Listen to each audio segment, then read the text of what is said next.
Hello everyone and welcome to today's video. I'm always excited for this kind of stuff because I love cars, but I'm even more excited than usual. And why, you ask? Because I got super lucky again when it comes to a car, and I was able to snatch up this 2004 WRX behind me. The basic lowdown on this car is that it's a WRX. It's not an STI. Overall, the body's straight. There are little things, so like you can tell the bumper doesn't fit the best, and like the paint is peeling and things like that. The car did sit under a tree for quite some time, and it really shows.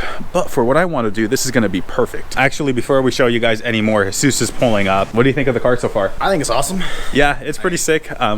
Like, there's no other way to explain it, really. A really cool thing that it literally just fell into our lap. Yes, it did. The way this actually came about was, so my buddy Nathan, he's had this car, and what happened was is that he said he had a wheel bearing issue. He was talking to a mechanic, and the mechanic kept pushing him off. The next thing you know, this car has sat for over a year under a tree. I actually like him, so I told him, hey, like, bring the car over. I am more than willing to help you fix it up because he needs the money and he wanted to sell it. He brings the car over a few days ago on a tow truck, and I'm looking at this thing, and I was like, this is freaking solid. And I'll be frank with you, I don't have a lot of cash. I couldn't pay full-blown like retail on what this is. So I told him like, hey, I really want the car. Like, would you take XYZ? He's like, you know what, for you, Daniel, yes, I would. And I'll be honest, even then I didn't have all the money. So that's when I went to this guy. I was like, help me out, Jesus. And he's like, we'll buy the car together. This is both of our cars and we are beyond stoked. But anyways, right here is the engine. So it's a, I think it's a EJ 205 or something like that. We're not Subaru experts, so I think it's a 205, or maybe it's like a 207 or something. I'm gonna have to Google all this stuff. We're gonna get very, very intimate and get to know the Subaru platform pretty well soon. Cool thing about the car is that we do know it runs.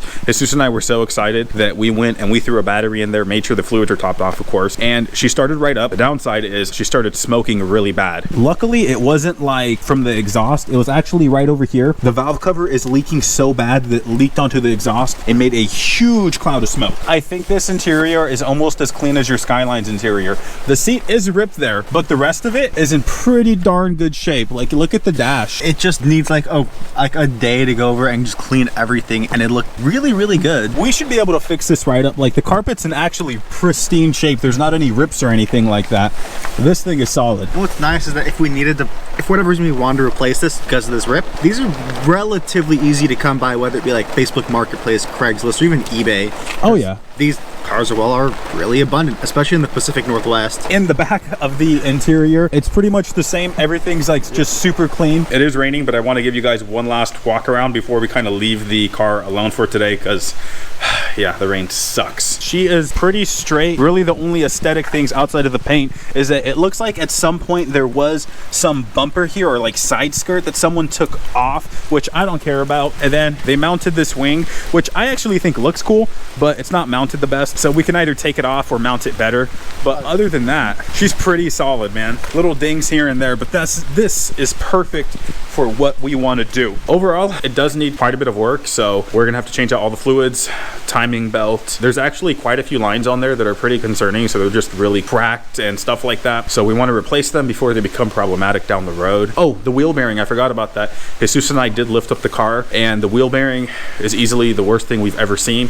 We would show you guys right now, but it's freaking pouring down rain, and I don't really want to be working on the car in the rain. So stick around for a future video, because that's definitely something we'll be addressing. As for the plans, we still have to hammer that out. Jesus and I were talking, and we've wanted to do Rallycross for the longest time, but we didn't have the right car for it. We think this is the right one because it needs work, of course, but the core stuff is there. So like, there's not any rust around any of the like key structural pieces, which is super nice. And it's already a little bit beat up, so it wouldn't actually bother me if I accidentally, you know, dinged it up or scraped it up out on the course for Rallycross. You got anything? No, I'm just excited to like eventually start to get to work on it and take it out for a drive, you know, when it's ready, of course. Well, since we have a little bit of time to kill, we're going to talk about the elephant in the room, and that's the Skyline. The original plan with this was it's gonna be a cool, fun, daily driver, no more, no less. Then the engine went bad. We thought, okay, we could fix that. It's a head gasket, nothing major. Found out cylinder 6, or the piston for it, has a chip in it. We don't know where that piece of metal went. It essentially became an entire rebuild. I don't have what is gonna be close to like $5,000 on like the low end, realistically speaking, so I decided to just sell it. I never wanted a project. I like the car. I think it's super cool, but it's it's not something for me at this point in time, so it's better just to move on. On top of that, there's actually all the other little costs too. Hoses, the intake, all these other little things. I was actually adding those things up, and it'd probably be another like $5,000 in miscellaneous things, which you would think like, how is that possible? But little things like the cam sensor, $300, the timing cover, $200. There's a huge price increase on things because it's for a Skyline, and I guess it's just, I don't know if JDM tax, Skyline tax is the right way to put it, or just poor people playing in a rich person's world. I think that's a really good way to put it. Unfortunately, that's going to be the end of our Skyline journey. Also, I will be selling the Acti. I really want to focus on motorsports and everything like that. Selling the Acti is going to allow me to buy a trailer so we can trailer the WRX to and from Rallycross events, but also I want to be going and doing further events with the white MR2 and the V6 MR2. Well, that's all we got for this video. A couple doors are closing, but the future's still pretty bright because, you know, another door opened up with this. Rallycross is something both of us have always wanted to try. It's always looked like a lot of fun. We're very excited. Thank you guys for watching, and we'll see you guys in the next video.